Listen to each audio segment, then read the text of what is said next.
और मैं जरूर ये मोमिन सर को कहना चाहूंगा कि सर आप थोड़ा सा नजर रखें। मुझे जहां तक खबर मिली है कि ये होने वाला है, वो ये होने वाला है कि एपी सिंह के हवाले से कुछ लोग नेपाल गए हैं। शादी हाँ, का जो इनका सर्टिफिकेट है उसको कुछ काम करने के लिए नेपाल में, अब समझ रहे ना आप, जाली सर्टिफिकेट बनवाना या जहाँ सारा कुछ करना। ये हमारे तो एक ये हमारे संज्ञान में सिक्का, भी है। ये हमारे संज्ञान में भी है कि कुछ लोग नेपाल गए हैं और इनका सर्टिफिकेट, जाली सर्टिफिकेट बनवा के ला रहे हैं। ये हमारे संज्ञान में भी है। तो मुझे तो ये लगता भाई ये कुछ ऐसा, जिस दिन हैदर भाई यहाँ आएंगे, पहुंचेंगे, दिल्ली पहुंचेंगे, ये अपने आप को जरूर कुछ न कुछ करेगी। तो सिक्योरिटी लगानी चाहिए वहाँ, कड़ी सिक्योरिटी। अगर इनके दिमाग के किसी कोने में कोई प्लान है, क्योंकि पंडित भी भाग गया है, गुलाम हैदर भी इंशाल्लाह एंट्री उसकी होने वाली है, केसेस जो है वो अब खुल जाएंगे सारे। तो इन्होंने कोई नया प्लान ना बना लिया हो, तो वो मैं इनको बताना चाहता हूं कि कान खोल के आप सुन लें कि पहले तो आप हाउस अरेस्ट में हैं, और अगर आप कुछ होता है, मिसाल के तौर पे मैं जहां बैठा हूं, ठीक है, आपकी तो बिल्कुल ये मिसाल है कि जिस तरह मैं यहाँ बैठा हूं और मैं कह दूं कि मुझे एपी सिंह से खतरा है, मेरी जान को कुछ हुआ तो एपी सिंह से मुझे खतरा है। ये आपका बयान जो है वो बिल्कुल इसी तरह का बयान है कि एक तो ये, हाँ, उसकी वजह यह है, कोई उसकी मीनिंग नहीं है ना। दूसरा, आप हाउस अरेस्ट में हो और आपको अगर कुछ होता है तो ये भी सुन लें कि अकॉर्डिंग टू लॉ सबसे पहले जो पकड़ा जाएगा, आपका ये जो जाली खामद बनाया हुआ है ये पकड़ा जाएगा, नितरबाल पकड़ा जाएगा, कविता रानी पकड़ी जाएगी, जिनके साथ बैठ के तुमने वी लॉक किए हैं ना, ये सब जेल में जाएंगे। ठीक है, क्योंकि आप हाउस अरेस्ट में हो, और खुदा ना खास्ता अगर आप कुछ बच्चों का कोई ऐसा मामला होता है तब भी आप सारे फंसते हो।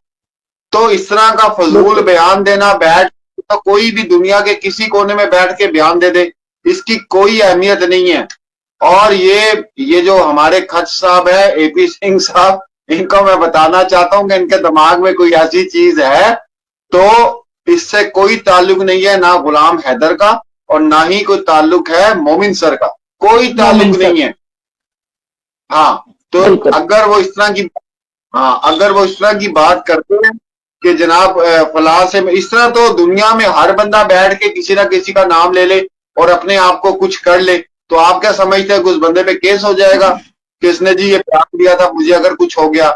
हाँ, जब बहुत करीबी ऐसी चीज हो, मिसाल के तौर पे कोई आपके केसेस इस टाइप के चल रहे हैं जिसमें मियाँ बीवी का कोई मसला है, आपका खूनी को रिश्ता, भाइयों का मसला है, बहनों का मसला है, उसके अंदर ये बयान काम आते हैं। ये थोड़ी होता है चलते फिरते इसकी मुझे कुछ हो गया तो इसकी जहां मेरी जो है इसकी जिम्मेदारी इस बंदे पे जाएगी, ऐसे नहीं होता। अच्छा, और दूसरी बात ये है, क्योंकि पंडित के बयान के बाद इनके पास ऑप्शन कोई नहीं रहा है, तो अब ये जो ये झूठ बोलते रहे हैं कि हमारी नेपाल में है, वो कौन सा मंदिर है दीदी, उसका नाम मैं भूल जाता हूँ, हाँ, मैं भी भूल जाती हूँ, पशुपतिनाथ। हाँ, वहां पे आप ये कोई गेम खेल रहे हैं, वहां से वो सर्टिफिकेट लाएंगे। और मैं बात कर रहा हूं कि मोमिन सर को थोड़ा सा इस चीज के ऊपर भी नजर रखनी चाहिए, और नेपाल में जो राब्ते हैं मोमिन सर के, उनके हवाले से भी ये बात की जाए कि भाई ये वहां पे कोई ना कोई ऐसा काम होने वाला है, और इन पे नजर रखी जाए। जो आसपास के वहां मंदिर हैं, ये जो कुछ भी है, तो इन चीजों के ऊपर नजर रखी जाए। अब हमारे यहाँ पे जो है वो यूनियन काउंसिल होती है, वहां पे भी क्या होता है मुझे नहीं पता, उसका नाम मतलब मुझे हिंदी में नहीं आता। तो आज की ताजा तरीन और ब्रेकिंग न्यूज दे दी है कैस अली मीर ने और सीता बहन ने कि पंडित नहीं माना, बड़ा मनाया उसको, उसने कहा मैं तो नहीं मानता, जो मर्जी कर लो।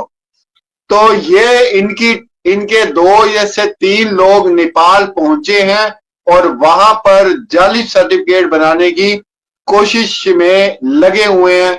कि गुलाम हैदर के आने से पहले ये पुरानी डेट्स के अंदर जो है वो बना दिया जाए। ये बात बोलती है कि मुझे कुछ हुआ तो उसका जिम्मेदार जो है वो मोमिन सर होंगे, ठीक है, और गुलाम हैदर होगा।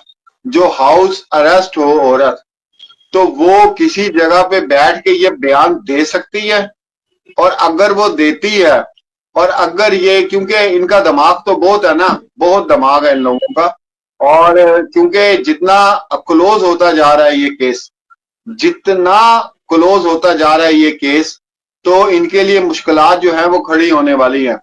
तो अब उनसे बचने के लिए ये कोई भी गेम चल सकते हैं, सोच रहे होंगे ना, क्योंकि अगर शैतानी दिमाग तो कुछ भी कर सकता है। अगर इतना बड़ा ये कांड कर सकते हैं तो ये लोग कुछ भी कर सकते हैं। तो एक क्रिमिनल होने के बावजूद, हाउस अरेस्ट होने के बावजूद, और उसके बाद अगर तो कुछ कर लेती है, अपने आप को तो इंजर कर लेती है, तो अपने साथ में कुछ कर लेती है, तो वो क्यों जिम्मेवार होंगे भाई? सर ने तो पहले ही बोल दिया था कि भाई देखो, जिस जिस तरह से इस पे वो केस लगे हुए हैं, जिस जिस तरह से धाराएं लगी हुई हैं, और उन्होंने तो पहले ही बोल दिया था कि इसके साथ कुछ ना कुछ मिस हैपनिंग हो सकती है, हो सकता है ये बच्चों को इंजर्ड कर दे, ये करेगी, कुछ ना कुछ करेगी ये। लेकिन इसके उस बयान से या उससे हमें कोई फर्क नहीं पड़ता है, क्योंकि दुनिया वालों को पता है कि ये क्या कर सकते हैं क्या नहीं। जो हमेशा बोलती है कि मैं यहीं मरूंगी, मेरे को अगर डिपोर्ट किया जाएगा तो मैं यहीं मर जाऊंगी।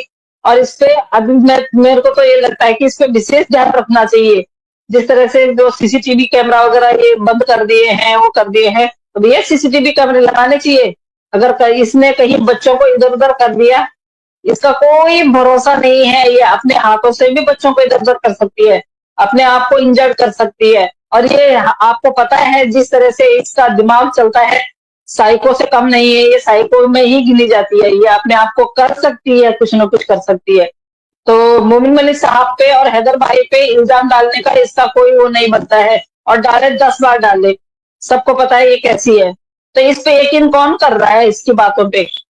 ये लाइव आने का, अब ना आने का, इसका जो है ये इसका वो नहीं है कि तू लाइव है। इसको बोला जाता है, ये प्लांटेड है लाइव आना, इसके लिए ये प्लांटेड कर रखा है कि तूने कब कब लाइव आना है, क्या आना है, किसको क्या बोलना है। और हैदर भाई यहाँ इनको पता चल गया है, क्योंकि इसके भ्राताश्री ने बोल दिया होगा कि हैदर का भैया पक्का हो गया है अब आना, तो हैदर आएगा। अब इसने हैदर भाई के ऊपर और मोमिन मलिक साहब के ऊपर एक एलिगेशन और डाल दिया है कि भाई इनके इनके आने से मेरे को अगर कुछ हो जाएगा तो इसके रिस्पॉन्सिबल ही होंगे। क्यों होंगे भाई? अब हो सकता है कि तेरे भैया ही कुछ करवा दे, तेरे अवध नारायण इतना तेरा जितना ये इतना यहाँ वो यूट्यूब पे आके बोल रहे हैं, इतना तेरी वहां रक्षा करे। यूट्यूब पे बैठ के क्या कर रहे हैं? वहां पे आके इनको रोना आ रहा था ना तेरी हालत देख के, तो आए तेरे घर पे, तेरे घर पे ड्यूटी दे रात दिन। ये भी इन्होंने बोला है कि उसके देख के मुझे बड़ा रोना आ रहा है, सचिन कुछ नहीं करता है, सचिन को कोई पसंद नहीं करता है। तो अगर भाई सचिन को कोई पसंद नहीं करता है और सिन्हा को तुम पसंद करते हो, तो जाओ उसकी रक्षा करो और उसको देखो भाई वो कुछ ना कर दे।